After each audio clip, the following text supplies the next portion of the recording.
Bem-vindos a mais um vídeo do canal Papo Reto Filosófico. Eu sou o Cristiano, um dos criadores do canal. E hoje vamos falar do Dhammapada, ou O Caminho da Lei, um texto produzido a partir dos ensinamentos de Siddhartha Gautama, o Buda. Mas não será um vídeo sobre o Buda. Vamos deixar essa figura histórica para um vídeo especial no futuro. Vamos falar somente de uma pequena parte dos textos sagrados do budismo. Lembrando vocês que não é um texto sobre a religião budista, mas sim sobre a filosofia do budismo. Tá ok? Então eu peço desculpa para quem for budista, que talvez eu esteja colocando as palavras de maneira errada, ou sobre, dependendo da vertente religiosa do budismo. Não me interpretem mal, eu estou analisando pelo lado da filosofia budista, tudo bem? Bom, o Dhammapada contém o extrato da ética budista e, por essa razão, é frequentemente recomendado como um ponto inicial aos que desejam obter algum conhecimento sobre os ensinamentos budistas. Só que é um livro extremamente extenso, com vários capítulos. Desta forma, eu vou me atentar aos 3 primeiros e fazer um contraponto com o último vídeo, ao qual nós falamos sobre o estoicismo. E talvez também um pouquinho com a religião católica. Tudo bem? Vamos começar então. Os versos gêmeos ou caminhos opostos. E começa assim: todas as coisas são precedidas pela mente. Guiadas pela mente, tudo o que somos hoje é resultado do que temos pensado. O que pensamos hoje é o que seremos amanhã. Nossa vida é uma criação da nossa mente. Se um homem fala ou age com uma mente impura, o sofrimento o acompanha, tão perto como a roda segue a pata do boi que puxa o carro. Tudo o que somos hoje é o resultado do que temos pensado. Se o homem fala ou age com a mente pura, a felicidade o acompanha como uma sombra inseparável. Ele me insultou, ele me maltratou, ele me rebaixou, ele me roubou. Os que abrigam tais pensamentos não se libertarão do ódio e do ressentimento. Ele me insultou, ele me maltratou, ele me rebaixou, ele me roubou. Não há ódio nem ressentimento para os que jamais darão guarita para tais pensamentos. O ódio jamais é vencido pelo ódio. O ódio só se extingue com o amor, e esta é uma lei eterna. Veja bem, o que nós estamos falando até agora? Nós estamos falando que as decisões sobre como você leva a sua vida é fruto da sua mente. Se você tem uma mente focada de uma maneira a pensar somente naquilo no positivismo, pensar naquilo que é melhor, de maneira sensata, racional, você não vai sofrer das agulhas de uma vida de sofrimento. Ora, Sêneca falou a mesma coisa. O que me leva a pensar que talvez no momento em que Sêneca esteve visitando o Oriente Médio, ele tenha tido contato com os textos budistas. Não sei, talvez. É uma coisa que vale a pena eu pesquisar um pouco. Mas isso também está presente no cristianismo. Temos visão de que, se nossos pensamentos forem puros, nós seremos puros. Pois bem, muitos não sabem que estamos nesse mundo para viver em harmonia, esquecendo-se de que morrerão um dia.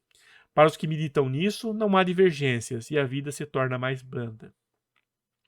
Aquele que vive somente à procura de prazeres, ocioso, descontrolado nos sentidos, intemperante na alimentação, é dominado por Mara. Mara é a tentação no budismo. Como as árvores fracas são derrubadas por uma ventania. Ou seja, a escolha de uma vida boa ou ruim está baseada no quão bom é você em evitar as tentações. Olha, foi o mesmo dito no vídeo de Sêneca. As pessoas estão presas a seus vícios. Quem vive com os sentidos bem controlados, sem procurar prazeres, se alimenta com moderação. Tem confiança no poder da virtude, não será iludido por Mara, como uma rocha não é abalada por um vendaval. Indigno é de usar o hábito amarelo aquele que de suas impurezas não se libertou, que não é sincero e que não alcançou o domínio de si mesmo. Estamos falando das vestes do budismo amarelas, tá ok, pessoal? Mas quem se purificou, controlou os sentidos, é firme na virtude e permanece e, de fato, digno de usar o hábito amarelo. Aquele que confunde o real com o irreal com o real, nunca alcançará a verdade, perde-se no caminho das ideias errôneas. Mas quem conhece o real como real e a ilusão como ilusão, com segurança alcançará a verdade. Ou seja, quantas pessoas ficam perdidas em falsas ideias, em conceitos errados, em frases ditas em Facebook, em WhatsApp e até mesmo aqui no YouTube que não correspondem à verdade absoluta. Somente uma maneira de fazer com que as pessoas acreditem. Infelizmente, vivemos uma época em que a facilidade de enganar as pessoas é muito grande. Porque basta a pessoa ser bonita, basta a pessoa ter um pouquinho mais de fama e o que ela dita, o que ela fala, pode se tornar uma verdade absoluta, mesmo que de fato ela não seja. Da mesma maneira que a chuva penetra na casa mal coberta de palha, as paixões invadem a mente mal vigiada. Ou seja, não estamos falando da paixão, na verdade, do amor romântico ou coisa do tipo. Nós estamos falando do desejo desenfreado, sobretudo. Não é somente a paixão, né, de sexo humano, não. Nós estamos falando aqui de paixão sobretudo, aquela vontade absurda de ter um carro que não condiz com a sua realidade, de querer ter uma moto, ter o celular da moda, o último computador, o último programa e assim vai. Da mesma forma que a chuva não penetra na casa bem coberta de palha, paixões não invadem a mente bem vigiada. Ou seja, se você sabe o que é real e o que é irreal, de verdade, você não se deixa levar por essa necessidade errônea de falar, olha, eu preciso ter o último celular da moda, eu preciso ter o carro mais top, eu preciso assistir aquele programa, eu preciso falar sobre o assunto, eu preciso fazer aquilo. Não. Você fala daquilo que é melhor para você almeja aquilo que é melhor para você e que faça sentido. O insensato que age de modo errôneo sofre desse mundo e no seguinte: em ambos ele se aflige e se lamenta ao recolher os maus resultados de suas ações impuras. Lembrando que o budismo acredita na reencarnação da alma, o homem virtuoso que bem age é feliz nesse mundo e no mundo seguinte, em ambos ele é feliz, ele se alegra e se rejubila ao recolher os bons resultados de suas ações. Não vamos entrar aqui novamente na questão dos detalhes e quantos mundos existem para o budismo, mas lembrando, não é somente o mundo dos humanos, existem vários mundos presentes no mesmo plano em que as pessoas podem estar transitando entre eles. Isso é um papo para questão mais para o lado religioso. Talvez um dia a gente faça um vídeo colocando nas vertentes do budismo para explicar aqui num papo reto. Tá ok, pessoal? Neste mundo, como no seguinte, sofre o insensato, sofrem nós dois. Persegue o fruto do mal praticado e seu infortúnio aumenta à medida que avança nas esferas do mal. Neste mundo, como no seguinte, um homem virtuoso se rejubila, é feliz em ambos os estados, reconforta o bem realizado. Maior ainda se torna sua alegria à medida que avança nas esferas da beatude. Falar muito, recitar textos sagrados, mas não agir consoantes a eles, este incauto assemelha-se a um vaqueiro, que só conta o gado alheio, não é discípulo do bem-aventurado. Ou seja, nós estamos falando aqui da escolha da virtuosidade, de seguir os textos e ensinamentos de Buda, que levarão vocês para o estado de libertação, tá? Ou mais para frente vamos entender que é o Nirvana. Existe muito dentro não só dentro do budismo, quanto qualquer outra religião, aqueles indivíduos que só repetem os textos decorados sem que de fato hajam conforme os textos falam. Então essas pessoas elas são indignas de seguir o caminho. Então, na verdade, ela só conta o gado alheio e não é discípulo real do bem-aventurado. Aqui no caso, o Buda. No segundo capítulo, falamos da vigilância ou plena atenção, ou apamadavaga. A vigilância é o caminho da imortalidade, o Nibbana, ou, na tradução nossa, Nirvana. A negligência é o caminho da morte. Os vigilantes não perecem, os negligentes já estão como mortos. Os que pela vigilância veem a verdade, sábios e sempre plenamente atentos, seguem felizes no caminho dos seres nobres. Lembrando que seres nobres são os seres elevados que existem nos planos de existência. Pela meditação profunda, perseverança e infadigável energia, os sábios avançam no caminho e, por fim, realizam o Nirvana, a suprema paz e incomparável alegria. Aquele que é enérgico, atento, puro na sua conduta, que age de uma maneira irrefletida, que é vigilante, cuja confiança se reafirma no autocontrole, vivendo uma vida de perfeição, este homem alcançará a glória. Pelo esforço, reflexão, vigilância e autodomínio, o sábio se torna uma ilha jamais submersa pelas vagas.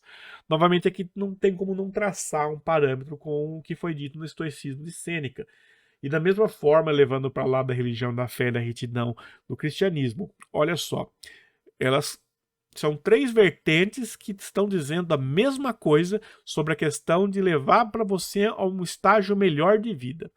Então, são textos que duraram, do texto de Buda, estamos falando de 600 a.C., do estoicismo estamos falando de por volta de, no caso de Sêneca, da época de Cristo, ou seja, 2000 anos atrás, e do próprio cristianismo estamos falando também de 2000 anos atrás. Então, olha que interessante. São textos que se perduraram na existência, na história do ser humano, e que dizem praticamente quase a mesma coisa, com pequenos nuances de diferença. Então, será que é à toa? Continuando. Não te abandones à negligência, nem te entregues aos prazeres sensuais. Somente na vigilância e na meditação profunda reside a suprema alegria. Quando pela vigilância o homem deixa de ser negligente, ele se eleva às alturas da sabedoria e dá liberto do sofrimento, contemplando com solenidade a multidão sofredora, como do alto uma montanhês divisa a planície. Ou seja, você se eleva acima das demais pessoas no momento em que você não se deixa levar pelos prazeres físicos carnais e de todas essas tentações que acontecem no seu dia a dia. Ele não está dizendo, quer dizer, que você não pode ter um amor, você não pode ter um romance, você não pode ter uma namorada, namorado que for, não é isso que ele está dizendo. Você pode ter, só que você não pode ter o apego exagerado, exacerbado sobre aquilo, sobre a pessoa, sobre o item, sobre qualquer coisa. Você tem que usar pela visão da razão. Você o possui, aquele item, então ele é seu. Mas se ele se vai, é que seu tempo com aquele item já se deu. Você não precisa mais dele. Não faz mais diferença na sua vida. Vigilantes os atentos, despertos os indolentes, o sábio avança rápido como um corcel veloz que deixa após si um pobre rocinante. Ou seja, o sábio é um corcel rápido que deixa para trás todos aqueles que são as pessoas que não são sábias, ou ele considera como um cavalo rocinante. Graças à vigilância, Indra, que é o deus do firmamento e da chuva, conquistou o posto supremo entre os deuses. A vigilância é sempre admirada, a negligência esmoecedor desprezada. O monge que se praz da vigilância e desconhece o perigo da negligência avança no caminho do fogo, queimando pequenos e grandes obstáculos, ou seja, retidão no seu caminho. Estamos falando a mesma coisa no estoicismo, a mesma coisa no cristianismo. Capítulo 3, a mente, ou Chittavagga. Da mesma forma que o armeiro fabrica flechas que sejam retas, o sábio corrige sua mente incerta e instável, difícil de vigiar e dirigir. Ninguém diz que é fácil o caminho da retidão, ninguém diz que é fácil o caminho de ser sábio. A questão é que o sábio ele consegue corrigir a rota do seu caminho, da sua vida, de maneira a ir para o caminho mais acertado. Como um peixe fora d'água, ofega e se agita incessantemente, assim se esforça e luta nossa mente para livrar-se da rede da tentação. A mente é instável e caprichosa, difícil de ser vigiada, é ligeira, corre sempre para onde lhe apraz. Dominá-la é um grande bem, é uma grande fonte de alegria. Ou seja, na verdade, nossa mente está sempre procurando prazer. Então, essa época é a época que as pessoas mais procuram prazer. O prazer nosso é imediato, é assistir um vídeo no YouTube, assistir um filme no Netflix, comprar um item, comer alguma coisa, fazer algo, conversar com alguém. Olha só como é tão simples. E aí, na verdade, o nosso cérebro fica viciado nesse processo de querer sempre, sempre, sempre, sempre, sempre. Ah, eu quero isso, eu quero. E, na verdade, cada vez as pessoas estão mais tristes. Nunca se teve tão facilmente todas as coisas da vida, de uma maneira tão rápida, e ao mesmo tempo é uma época que as pessoas estão mais infelizes. Não faz sentido, né? A um simples clique de botão, você pode se animar assistindo um vídeo do YouTube. Terminado o vídeo do YouTube, acabou a sua alegria. TikTok, um vício. Rapidamente você se alegra e parece que é impossível você largar o celular. Impossível largar aquilo porque parece que sua vida não vai fazer sentido se você não tiver aquela constante dose de prazer no seu dia a dia. Então a mente do sábio sabe, entende que isso são vícios da alma e que você pode assistir sim, mas você não precisa ficar preso a isso. Não é uma eternidade assistindo. Não, você pode, pequenas doses homeopáticas, é suficiente. Errando ao longe, solitário, inconsistente, oculto, o pensamento habita no recesso do coração. Assim é a mente. As mentes instáveis que ignoram o caminho da verdade, carecem de confiança e paz, não chegam à plenitude da sabedoria. As mentes calmas, controladas, livres dos grilhões dos desejos, que se elevam acima do bem e do mal, despertas, desconhecem o temor. Ou seja, se você sabe que aquilo lhe faz mal e você optar por não mais assistir, ou por não mais querer, ou não mais desejar, ou não mais fazer aquele ato, você está se tornando uma pessoa melhor. Considerando esse corpo frágil como uma jarra de argila, façamos da mente uma fortaleza, subjugando a tentação com o gládio da sabedoria. Depois da vitória, a conquista é mantida pela constante vigilância. Não tardará muito a este corpo, jazerá por terra, abandonado, sem vida, inconsciente, insensível, semelhante a um inútil galho seco. Mas não perecerão as consequências de seus pensamentos. Os bons engendrarão boas ações e os maus engendrarão más ações. Ou seja, assim como no estoicismo, a vida ela é curta para quem acha que ela é curta e longa para aquele que sabe que ela é longa. Qualquer que seja o mal que alguém faça a quem odeie ou entre si façam inimigos, maior é o mal causado pela mente mal dirigida. Nem pai, nem mãe, nem parente algum nos fará tanto bem quanto a mente bem dirigida. Ou seja, elevamos-nos acima das maldades, elevamos-nos acima dos desejos, elevamos-nos acima de todos daqueles elementos que não levam uma vida plena e nos policiamos para que eles não nos dominem. Então, o preço da vitória sobre o desejo é a eterna vigilância. Se a vigilância cai, você novamente é tentado e você novamente pode mudar o estado seu de espírito. Bom, eu vou ficar só nesses 3 capítulos, é mais do que suficiente para a gente pensar muito sobre o assunto. Novamente, eu vou pedir para vocês, se vocês gostaram do vídeo, deixem o seu like, se inscrevam no canal, ativem o sininho, compartilhem com seus amigos, façam o nosso canal crescer. E se tiver alguma dúvida, algum comentário, gostaria de conversar sobre o assunto, escreve aí para nós. Nós vamos estar lendo, a gente vai tentar estar respondendo. Se a gente não conseguir responder para você com a ajuda dos nossos filósofos, a gente tenta procurar alguém que seja especialista no assunto para tentar sanar as suas dificuldades. No mais, eu agradeço e até mais.